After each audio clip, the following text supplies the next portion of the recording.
Thanks for joining us. I'm Judy Simpson. Back in 1991, an innovative program began in Burlington. The concept was simple: repair and resell household items that otherwise would have gone to the landfill. 27 years later, Resource has expanded its services, including a successful job skills training program. This afternoon, we'll learn more about Resource and its presence in Barre, Hyde Park, Williston, and Burlington. Joining me are two guests. Thomas Longstreth is the Executive Director of Resource, and Andrew Joe heads the Youth Build program. I want to thank you both for coming in. Yeah, thank you. Nice to be here. Yeah, so Resource isn't new. In fact, some viewers may remember how it got started. Yeah, well, it started in 1990, was incorporated in 1991. Ron Krupp was the founder, and his vision has really stayed true. I mean, it's still our mission. Is really, he saw this huge waste of material things, and at the time there was a huge crisis of homelessness, not too different than challenges we face today. But he wanted to marry these two problems and create a solution, and that was really how then Recycle North was born. We changed our name 6-7 years ago to Resource, a nonprofit community enterprise, to better represent all the different things we do, not just the keep the material side of it, and really talk about the less waste, more opportunity that we really strive to achieve. But, so that's the roots, really trying to create opportunities for people by keeping things out of the landfill, protecting the environment. It's really these three elements to reduce poverty, train people for new jobs, new skills, and protect the environment. And so how has Resource's mission grown since the beginning? I think it's what's really changed. The core piece has stayed consistent. That's the synergies between these three parts of the mission. Mm-hmm. I think the scope of our work has changed. So it started with programs that worked exclusively with homeless individuals, and the number of and groups of people who need help to get jobs, to be trained, to be gainfully contributing to society. That is what is really how we've evolved the programs and developed them. So, it started with homeless individuals, expanded to folks who were on public assistance.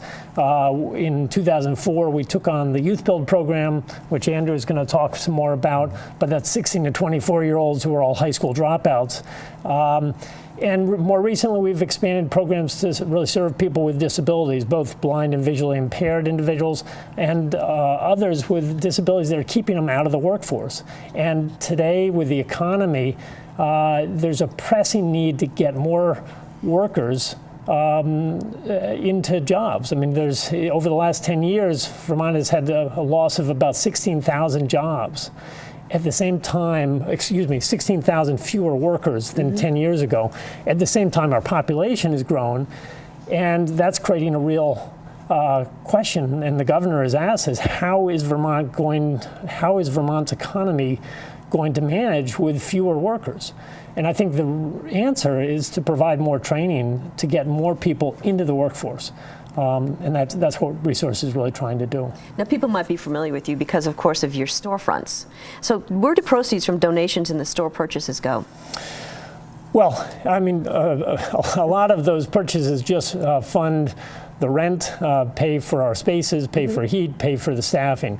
But anything that's left over, we're a nonprofit organization, so we don't really have a profit, so to speak. But if we do strive to have these social enterprises generate revenue to support the poverty relief and the job training programs. One of the programs that people may not be familiar with is our essential goods program. So we support people who couldn't otherwise afford, basic and essential household goods, everything from a stove or refrigerator, a bed to sleep on, pots and pans to cook with. And as well as building materials. I mean, in fact, that's actually one area of expansion. Originally our mission was only, our focus was only on household goods, and it expanded in 2001 to include building materials. And then it grew in terms of geographically with the expansion to Barre and then to Lamoille County, first Morrisville, and then we moved to Hyde Park. But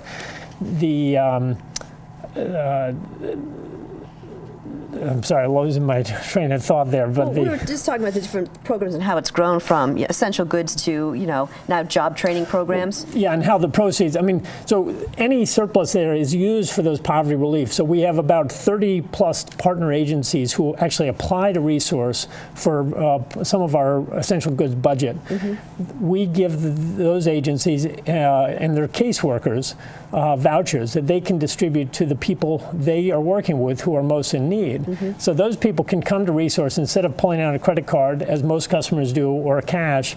They pull out a resource voucher. So it's barcoded with one of our vouchers, allowing them to, in a very dignified way, make purchases that they otherwise couldn't afford to do. Talk a little bit about the 4 different locations. Yeah, so we've been in Burlington, started in Burlington on Pine Street, moved in 1995, then we moved just this past February. From 2001 to this past February, we were actually in 2 sites in Burlington.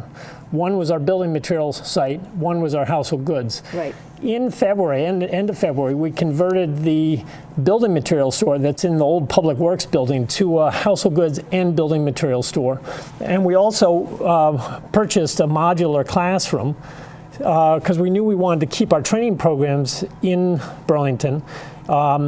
And so that we set that up for Youth Build and our other training programs. And so that's really allowed the 339 Pine Street site to develop, even though it's a city-owned property that's committed as a staging area for the Pine Street extension. So it's a complicated site with some contamination.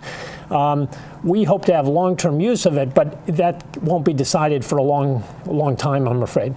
So we had to move, and we'd been looking for space for a long time. So in March, we moved one of our sites to Williston. So we're now in Williston, Burlington, Hyde Park, and Barre. The Barre site we grew into in 2009 and developed a youth build program there.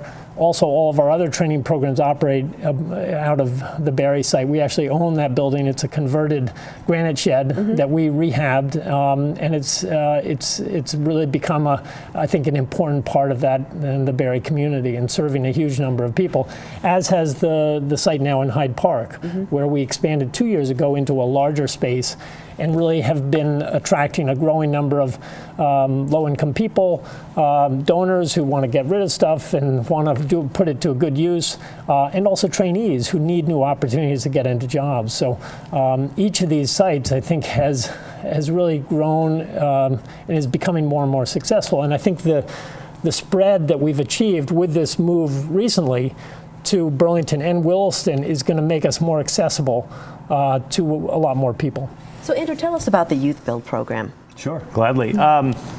So Youth Build, we work with 16 to 24-year-olds, as Tom mentioned, who are no longer in high school, and through Youth Build, they're given the opportunity to earn a high school diploma. They learn construction skills, and they get a whole bunch of certifications that qualifies them for entry into that field when they leave. And they all serve as AmeriCorps members. So every one of our students is going to do about 700 hours of direct community service in their year with us, and they leave with an education award in the amount of about $2,200. That they can use for education up to 7 years in their future. So how do resource training programs serve the community? Well, I think we're trying to bring together individuals who have barriers to the labor market and also meet the needs of employers, local employers. I think Tom mentioned, I know we were talking before we came on, employers, obviously ideal in constructions, and that's what I see most acutely. Employers are desperate for qualified people, and we really want to make sure that those jobs in construction or manufacturing or any of the other fields in which we're training people go to local people. So we're really trying to bring together employers, local employers who are so desperate for qualified people, and people who might have barriers to employment. And certainly, from a Youth Build perspective, not having a high school diploma is a barrier to employment. Not having basic construction skills, which we're providing, we're addressing that barrier to employment as well. And so what's the success rate for the program graduates? So historically, 65 to 70% of our students, we enroll 32 students per year between our Barre and Burlington locations. 65 to 70% of our students will graduate, and which is good. We would like to do better. We always can strive to do better. I think when you consider that 100% were not successful in completing high school, I think that puts that statistic in a little bit of perspective and speaks to the effectiveness with which we're training people. And then those who end up graduating from the program, we have fabulous success rates placing in employment or post-secondary education. Upwards of 90% of program graduates within the first 3 months after graduation are moved directly into employment or some kind of further training. Let me add on to that, the sort of universe of job training programs at Resource. Youth Build fits within this workforce development side of things. We have both work experience programs, which are give sort of entry-level experiences to people who maybe have never worked. We then have the more intensive programs, which Youth Build is a part of, where the goal is really a job at the other end. Right. But we really know that we need to create that pipeline, especially for individuals who've never worked, have no experience, and need that base level opportunity to be successful. And so it's really a continuum. So those work experience programs, the outcome is not necessarily a job, although that sometimes happens. Often it's an enrollment in another training program. Sometimes it's ours, sometimes it's someone else's, maybe it's on to college. But it's that continuum of experiences that is so critical, and I think has helped our success.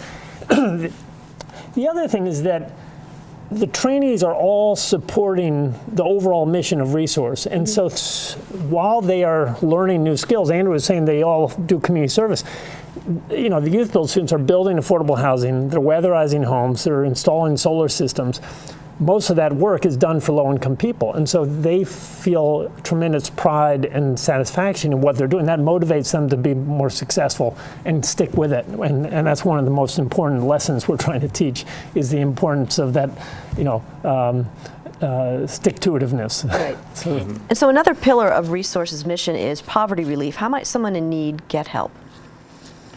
Well, one is through the job training, right? Yeah. And that's a key way we reduce poverty and is create new opportunities so that you have the skills to be employed, support your family, and that's one of the most critical ways. The second is that essential goods program, where we are giving away stuff to people who otherwise couldn't afford it. We also do disaster relief. So, Hurricane Irene or Tropical Storm Irene went through the state.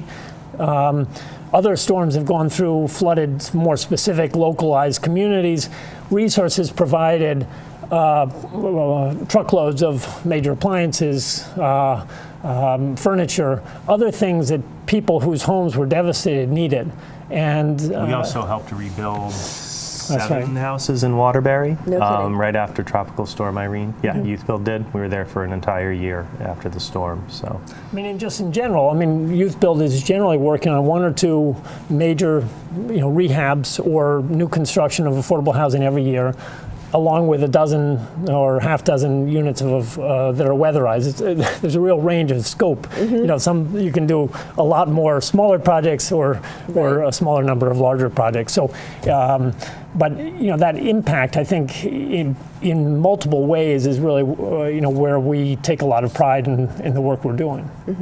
And so how can viewers learn more about Resource, including store locations, operating hours, if they want to donate items? Yep.